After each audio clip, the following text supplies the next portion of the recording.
Le projet de loi portant modification du code électoral porte sur les innovations liées au mode du scrutin, du délai de recours, de la parité homme-femme aux consultations électorales qui pointent à l'horizon. Il détermine également les circonscriptions électorales des nomades.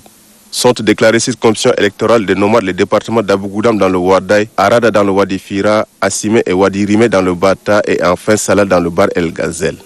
Cette délimitation est diversement appréciée par les élus du peuple.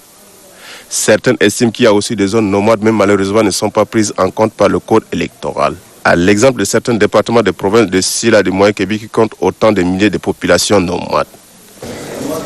Un député est l'émanant d'une circonscription électorale. Donc je préfère que le gouvernement n'ait qu'à remanier en disant tout simplement que 5 députés représentent les circonscriptions électorales nomades.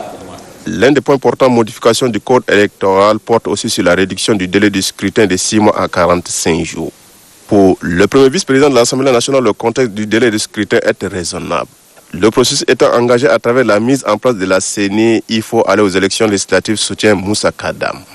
Le contexte est donc là et le temps en train de filer. Donc aujourd'hui, il y a des tâches préélectorales qui sont commencées. Donc, essayer de faire des manœuvres dilatoires, ne pas voir ce qui est déroulé et qui est en cours, participe aussi quelquefois d'une mauvaise foi. Parité homme-femme aux futures consultations électorales, la proposition d'amendement faite par la ministre secrétaire générale du gouvernement fixant 20 sièges accordés d'office aux femmes a été rejetée par les élus du peuple. Les listes des partis politiques en compétition doivent prendre en compte les 30% du quota. S'agissant des Tchadiens de la diaspora, le président du groupe parlementaire MPS sollicite les prises en compte aux prochaines législatures. En ce qui concerne la diaspora, une frange très importante de nos concitoyens qui sont dans les pays voisins, aux États-Unis, dans tout le continent en tout cas. Nous concédons que le gouvernement a trouvé que matériellement l'organisation de cette élection n'est pas possible. On est tout à fait d'accord.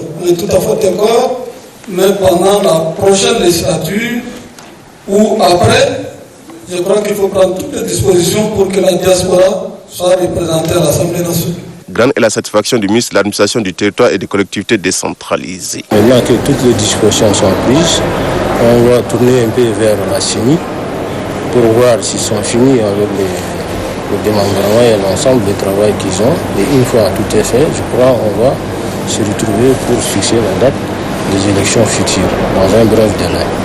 Ils vont très bientôt aller aux urnes et on va avoir peut-être renouvelé et avoir une assemblée future qui sera composée de 161 sièges qui est composée de l'ensemble du Tchadien. Le gouvernement étant désormais doté des instruments juridiques pour les consultations électorales qui pointent à l'horizon, les élus du peuple fondent leur espoir sur des élections transparentes, des élections basées sur des principes démocratiques.